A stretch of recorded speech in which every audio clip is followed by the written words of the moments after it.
ہم کسی غیر مسلم کو قرآن مجید دیتے ہیں اور یہی کہتے ہیں کہ اس کے کانٹینٹ کی بنیاد پہ فیصلہ کرو، تو وہ قرآن مجید کو پڑھتا ہے اور قرآن مجید پیغمبر کو کہہ رہا ہے کہ ہم نے بدر میں تمہاری نصرت اور تائید کے لیے فرشتے اتارے تھے اور اس طرح سے تمہیں فتح ہو گئی۔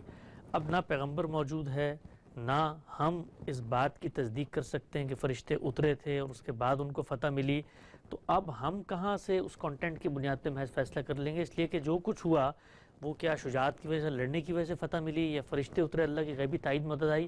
تو ہم تو ایک چیز کو جب کی ویریفیکیشن ہی نہیں کر سکتے تو پھر ہم اس کو کیسے مانیں گے؟ نہیں، یہ یوں نہیں ہے کہ قرآن مجید میں جو کچھ بیان ہوا ہے اس کی ویریفیکیشن کرنی ہے، ہمیں قرآن مجید کی ویریفیکیشن کرنی ہے۔ یعنی قرآن ماخذ ہے، وہ اپنی ذات میں علم کا منبع ہے۔ جس طریقے سے میرا ادراک، جو میرے حواس کا ادراک ہے، وہ میرے لیے ذریعہ علم ہے، اسی طریقے سے میری عقل جب کسی چیز کا استنباط کرتی ہے تو ایک دوسرا ذریعہ علم وجود میں آتا ہے۔ تو قرآن اللہ تعالیٰ کی کتاب کی حیثیت سے ذریعہ علم ہے۔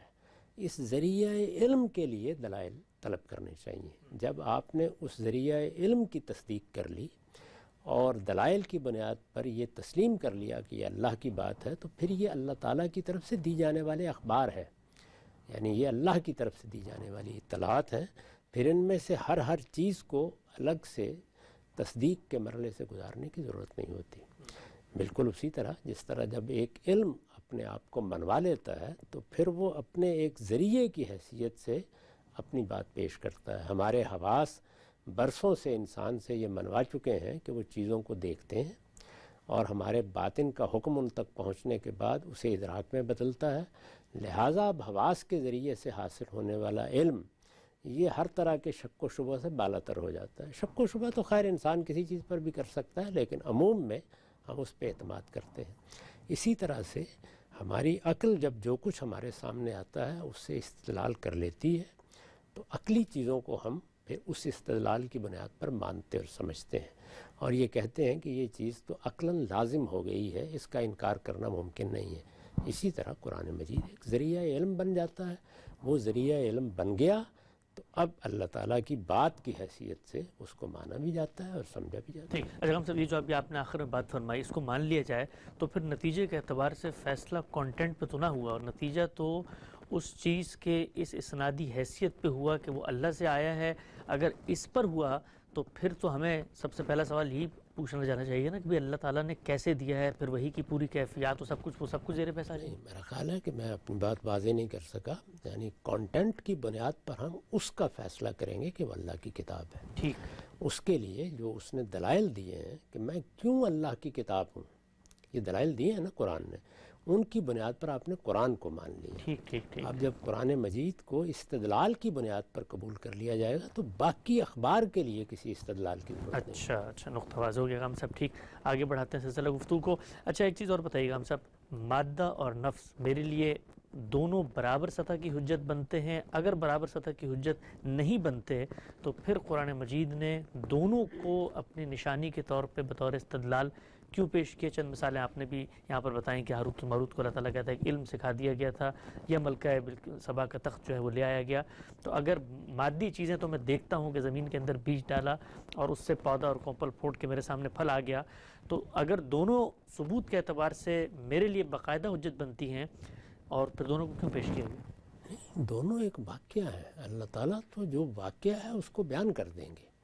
اب یہ بات کہ وہ میرا علم کیسے بنے گا، تو میرے ذرائع وہی ہیں جو تینوں میں نے عرض کر دی ہے، یعنی یا وہ چیز میرا تجربہ اور مشاہدہ بنے گی، میں کسی علم سے واقف ہو جاؤں گا، میں اس کی شہادت دوں گا، میں لوگوں کو اس سے متعارف کراؤں گا۔ یہ دنیا میں مادی علوم ہے، ان میں بھی ایسے ہی ہوتا ہے۔ ایک سائنسدان ایک چیز کو دریافت کر لیتا ہے، جب وہ دریافت کر لیتا ہے تو وہ دنیا کے سامنے اپنی دریافت پیش کر دیتا ہے۔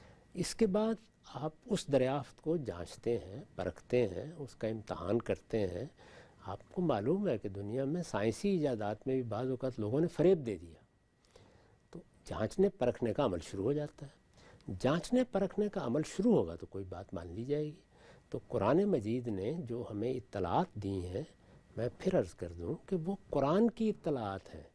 قرآن مجید کو جب ہم ان دلائل کی بنیاد پر خدا کی کتاب مان لیتے ہیں جو اس کے اپنے کانٹینٹ کی بنیاد پہ پیش کیے گئے ہیں، تو اس کے بعد وہ اخبار بن جاتی ہیں ہمارے لیے، یعنی وہ اللہ کی خبر ہے، اس وجہ سے اس کو مانا جاتا ہے۔ رہی یہ بات کہ وہ میرا تجربہ بنے، میرا مشاہدہ بنے، اس کے لیے تو مجھے جدوجہد کرنی ہے۔ تو میں اگر چاہوں گا تو نفسی علوم کو سیکھنے کے لیے کسی ماہر کے پاس چلا جاؤں گا۔ اب بھی اگر مجھے سائنسی چیزوں کے مشاہدے میں جانا ہے تو کیا میں وہ گلی میں چلتے ہوئے مشاہدہ کر لیتا ہوں؟ اس کے لیے مجھے سائنسدانوں کے پاس جانا ہوتا ہے، اس کی مہارت پیدا کرنی ہوتی ہے، وہ علم سیکھنا ہوتا ہے، مجھے کسی معمل میں جا کر، کسی لیبارٹری میں جا کر ان چیزوں کا تجربہ کرنا ہوتا ہے، یہاں تک کہ وہ تجربہ ہزاروں لوگوں کا تجربہ بن جاتا ہے، اور اس کے بعد ہم ان کو سائنسی دریافتوں یا سائنسی حقیقتوں کی حیثیت سے پیش کر دیتے ہیں۔ یہی معاملہ نفسی علوم میں بھی اگر کسی موقع پر لوگ اس کو جانچنا چاہیں گے تو ہوگا۔ اس وقت جو بات قرآن کی بنیاد پہ کہی جا رہی ہے وہ اس لیے نہیں کہی جا رہی کہ اس کا تجربہ ہو گیا، اس کا مشاہدہ ہو گیا، وہ علم ہم نے جان لیا، ہم اس کے ماہر ہو گئے، استقراء سے معلوم ہو گیا، نہیں، وہ اللہ کی خبر بن گیا، اور اللہ کی خبر بن جانے کے نتیجے میں وہ علم کا ایک بڑا ذریعہ ہے جس سے ہمیں پہنچ گیا۔ اللہ کی خبر بنا ہے، کہاں بنا؟ قرآن مجید میں۔ قرآن مجید کو کیوں مانے گی؟ اس کا استدلال الگ ہے۔ بالکل ٹھیک بات تو ہے۔ یہ ترتیب یوں رکھنی چاہیے کہ قرآن مجید جن دلائل کی بنیاد پر اللہ کی کتاب مانا جاتا ہے وہ الگ دلائل ہیں۔ ٹھیک، ان دلائل کو جب آپ نے سمجھ لیا، جان لیا، مان لیا کہ یہ اللہ کی کتاب ہے، تو اب اللہ کی کتاب کا حرف حرف ہمارے لیے وہ صحیح خبر ہے کہ جس کے سوا کوئی اور چیز ہمارے لیے قابل التفات نہیں رہتی۔ ٹھیک، نقطہ بالکل واضح ہو گیا ہم سب۔ 2 اور 2 4 کی طرح آخری سوال آج کی نشست کا وہ آپ کی خدمت میں یہ ہے کہ مادے کے اندر انسان نے جب غور و فکر کیا تو اس سے یہ دنیا کی چکا چوند اور سائنس کی ترقی ہمارے سامنے آتی ہے۔ نفسی علوم کے اندر جب انسانوں نے غور و فکر کیا تو ہم نے دیکھا کہ باقاعدہ متوازی ادیان اس سے وجود پذیر ہوئے، خود مسلمانوں کے اندر ہوں یا باقی مسیحیت کے اندر ہوں، جو لوگ اس طریقے سے اپنے نفس کی جس کو آپ کہتے ہیں اعماق میں اترے، تو انہوں نے پورے کے پورے ایک وجدانی تصورات، ایک ماورائی تخیل پہ مبنی چیزیں پیش کیں، چاہے وہ عالم مثال کی چیزیں ہوں۔ تو اس میں کیا نقطہ نظر ہے آپ کا کہ اللہ تعالیٰ کے ہاں چونکہ ایک اسکیم بھی جاری ہے، شیطان بھی اثر انداز ہوتا ہے، تو مادے میں تو شیطان اثر انداز ہو نہیں سکتا۔ یہ میرے پاس میز ہے، اس میں قوانین کار فرما ہے، کیا شیطان کی طاقت نفسی علوم میں زیادہ ہوتی ہے بنسبت مادے کی؟ یہ نفسی علوم میں زیادہ ہوتی ہے، اس لیے کہ نفسی علوم میں خود نفس کے ساتھ جس طرح فرشتوں کا رابطہ ہو جاتا ہے اسی طرح شیاطین جن کا رابطہ بھی ہو جاتا ہے، اور نفسی علوم میں اس کا بھی بڑا اندیشہ ہوتا ہے کہ خود نفس بعض مغالطات پیدا کر دیتا ہے۔ میں نے اسی لیے مثال دی کہ ہمیں جو خواب آتے ہیں، رویا دیکھتے ہیں ہم، ان میں خود نفس تمثیلات پیدا کر دیتا ہے۔ یہ تمثیلات بعض موقعوں پر ایسی غیر معمولی ہوتی ہیں کہ انسان کو اپنی گرفت میں لے لیتی ہیں، لیکن ان کی حقیقت اس کے سوا کچھ نہیں ہوتی کہ ہماری اپنی تمنائیں، ہماری اپنی آرزوئیں، ہماری اپنی امنگیں، ہمارے وجود پر گزرنے والے احوال، وہ ہمارے ہاں ایک تمثیل کی صورت اختیار کر لیتے ہیں۔ تو نفس میں اس کا امکان زیادہ ہے، تاہم جو لوگ ان علوم سے دلچسپی رکھتے ہیں وہ ان میں بھی چیزوں کی تفریق کرتے ہیں، اس کے ذرائع بھی بیان کرتے ہیں، ان کے لیے دلائل بھی دیتے ہیں۔ یہ علوم اس طریقے سے ہر شخص کے علوم نہیں بن سکے۔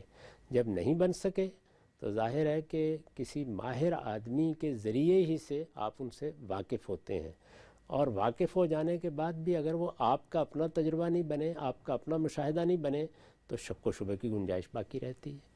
آخر ہم جو رویا دیکھتے ہیں یا خواب دیکھتے ہیں وہ بھی میرا تجربہ ہوتے ہیں، وہ آپ کا تجربہ ہوتے ہیں۔